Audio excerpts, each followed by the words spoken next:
नमस्कार दोस्तों, mutual fund series के इस दूसरे वीडियो में आपका स्वागत है।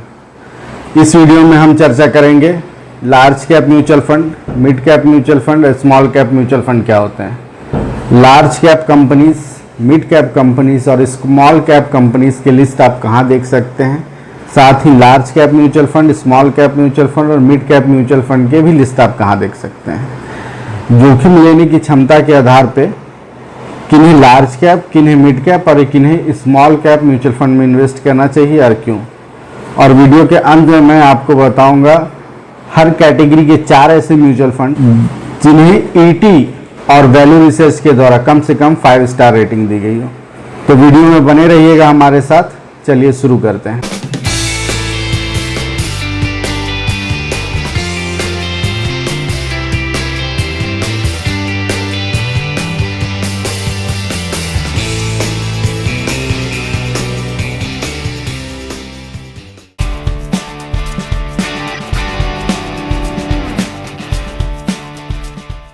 Large cap mutual fund, mid cap mutual fund और स्मॉल कैप म्यूचुअल फंड क्या है।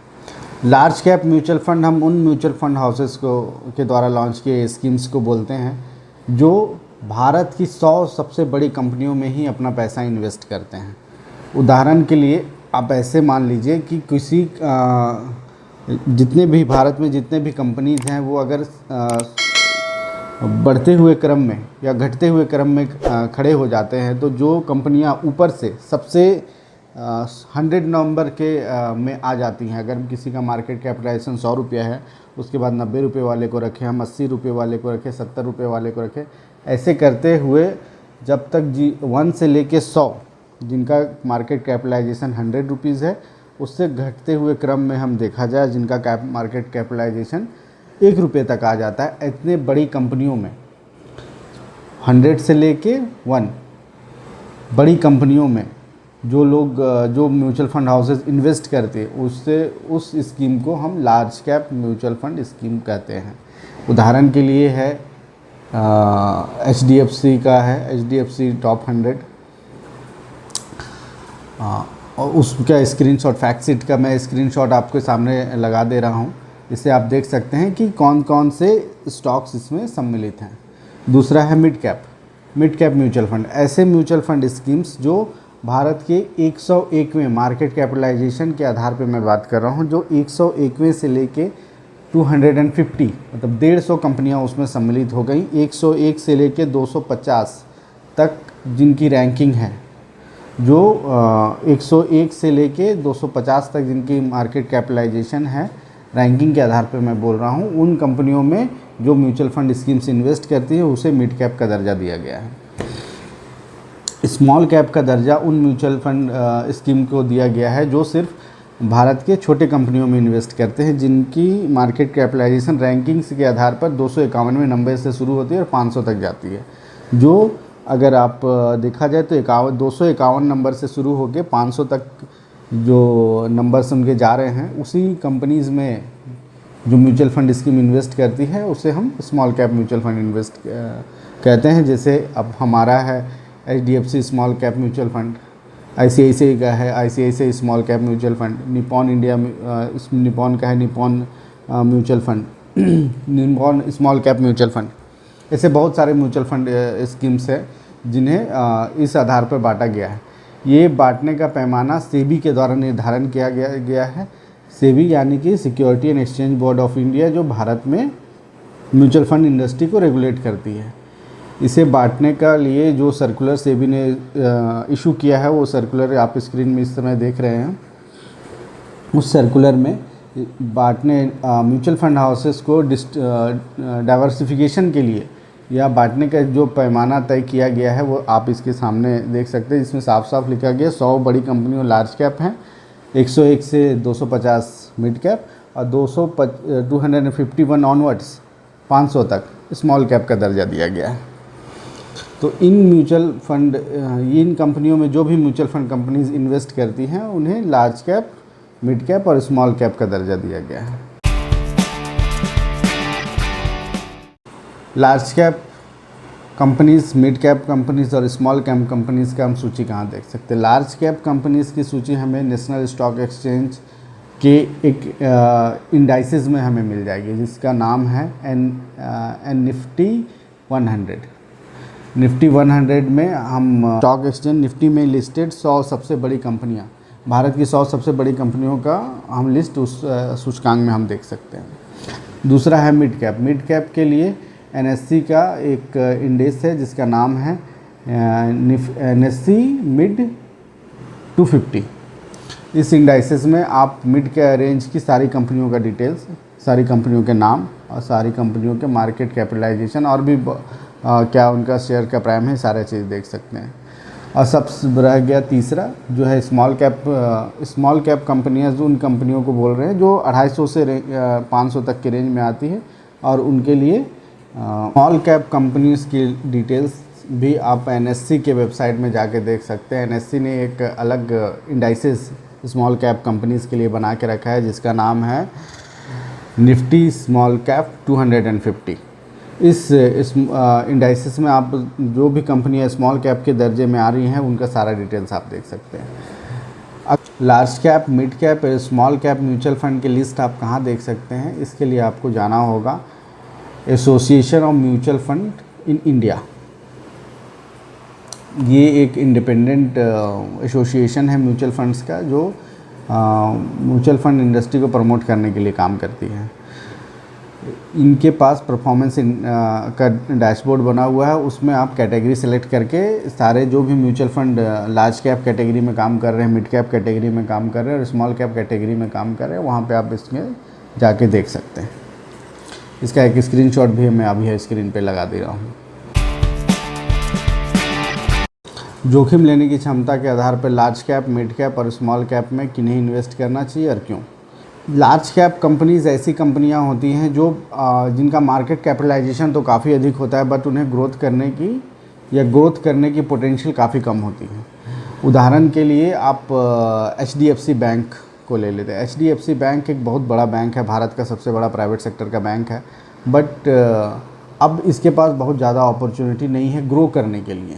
वो ऐसा कोई बहुत कम ही सेक्टर ऐसे रह गए हैं जहाँ पे वो नया कुछ काम कर सकता है। उसने लगभग सारे सेक्टर में अपना अच्छा काम कर लिया है और अब ग्रोथ का पोटेंशियल बहुत ही कम है। लेकिन ये कंपनी काफ़ी स्टेबल है। अब इनके जो शेयर्स के प्राइस हैं वो बहुत मतलब रेयर टू रेयर केस में ही नीचे गिरेंगे, या फिर ऐसा कुछ मार्केट सिनारियो हो जाएगा जिससे काफ़ी नीचे गिरने की संभावना हो। तो लार्ज कैप कंपनियों में इन्वेस्ट करने से हमें ग्रोथ का पोटेंशियल तो थोड़ा कम रहता है, बट हमारा कैपिटल बहुत ही सिक्योर और सेफ रहता है।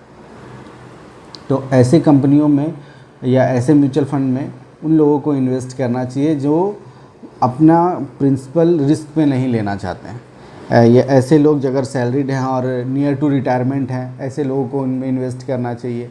या फिर ऐसे लोग जो रिटायर हो गए हैं और पैसिव इनकम के सोर्स में म्यूचुअल फंड में इन्वेस्ट कर रहे हैं, तो ऐसे लोगों को मोस्टली लार्ज कैप में ही इन्वेस्ट करना चाहिए। जो रिस्क नहीं लेना चाहते या रिस्क लेने की क्षमता उनमें कम है कंपेयर टू जो लोग यंग हैं और अभी उन्होंने नया प्रोफेशन शुरू किया या नए जॉब में आए हैं, उन लोगों के कंपैरिजन में जिनकी रिस्क लेने की क्षमता कम है उन्हें ही लार्ज कैप में इन्वेस्ट करना चाहिए। या फिर उन लोगों को जो रिस्क नहीं लेना चाहते, या फिर उन लोगों को जो अपना प्रिंसिपल किसी भी हालत में इरोड होना नहीं देना चाहते, ऐसे लोगों को लार्ज कैप में इन्वेस्ट करना चाहिए। लार्ज कैप में बाय एंड लार्ज हमें 7 से 10% के बीच में हमें रिटर्न मिलता है, लेकिन हमारा कैपिटल एप्रिसिएशन स्लो होता है, बट कैपिटल जो रिस्क कैपेसिटी होती है वो भी मतलब रिस्क जो होता है वो भी कम होता है। दूसरा है mid cap. Mid cap mutual funds या मिड कैप कंपनीज़ में उन लोगों को इन्वेस्ट करना चाहिए जो एक बैलेंस ग्रोथ चाहते हैं, जो बहुत ज़्यादा रिस्क भी नहीं लेना चाहते, लेकिन उन्हें बहुत कम रिटर्न में भी वो कंप्रोमाइज़ नहीं करना चाहते, रिटर्न में भी वो कंप्रोमाइज़ नहीं करना चाहते। ऐसे लोगों को भारत की जो 101 से लेके 250 तक रैंकिंग मैंने जो वीडियो के शुरू में बताया उसके आधार पे जो रैंकिंग बनी हुई है उसमें वो इन्वेस्ट कर सकते हैं, या म्यूचुअल फंड के जरिए करिए। अगर आप खुद से इतने एक्सपर्ट हैं कि स्टॉक मार्केट में इन्वेस्ट कर सकते हैं तो आप उसमें भी कर सकते हैं। म्यूचुअल फंड के जरिए अगर आप इन्वेस्ट करते हैं तो आपके रिस्क बैलेंस्ड हो जाता है। अगर आप रिस्क लेना चाहते हैं और प्रिंसिपल भी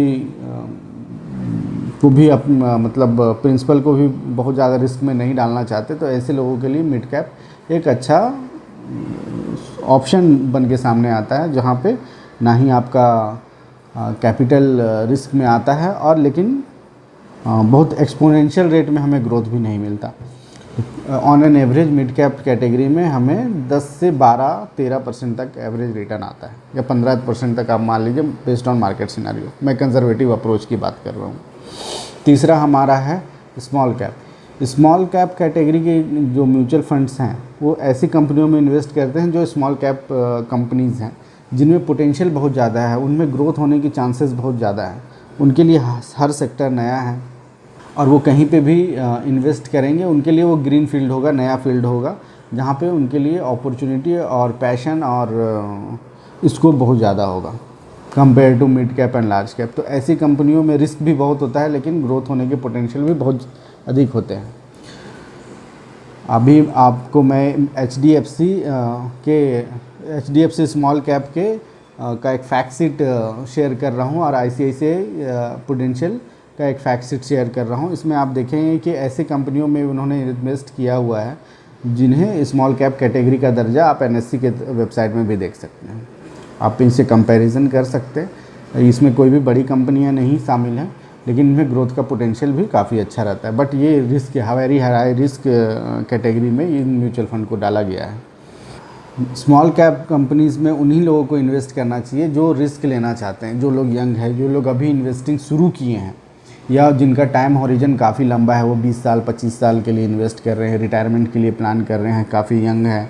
तो उन लोगों को अपना इन्वेस्टमेंट स्मॉल कैप में रखना चाहिए, क्योंकि वहाँ पे उन्हें 15 साल अगर आपके पास टाइम हॉरिजन है तो उस टाइम ड्यूरेशन में मार्केट में जो छोटी कंपनी है वो बहुत अच्छा परफॉर्म करेंगी, वही कंपनी आगे चल के मिड कैप और लार्ज कैप बनेंगी। तो ग्रोथ पोटेंशियल बहुत अच्छा रहता है। इसलिए ऐसे लोग जो रिस्क ले सकते हैं, जो यंग हैं, अभी इन्वेस्टमेंट शुरू कर रहे हैं, उन लोगों को मेरा सजेशन है स्मॉल कैप में डालना चाहिए फंड। जैसा कि वीडियो की शुरुआत में मैंने आपसे प्रॉमिस किया था कि मैं हर कैटेगरी के 4 म्यूचुअल फंड स्कीम आपके लिए रेकमेंड करूँगा, जिसे ET मनी और वैल्यू रिसर्च के द्वारा कम से कम 5 स्टार रेटिंग दी गई है। तो ये लिस्ट आप स्क्रीन के सामने देख रहे हैं, ये हमने अभी ET मनी से डिराइव किया है और वैल्यू रिसर्च से डिराइव करके आपके सामने आपके लिए लेके आए हैं। किसी भी कंपनी में इन्वेस्ट करने से पहले अपना रिसर्च खुद करें और अपने इन्वेस्टमेंट की शुरुआत कीजिए। अगर आपको मेरा वीडियो पसंद आया तो उसे लाइक करें, शेयर करें, और अगर आप इसी तरह के और इन्फॉर्मेटिव वीडियो रेगुलर देखना चाहते हैं तो मेरे चैनल को सब्सक्राइब करें। नमस्ते, हैव ए नाइस डे।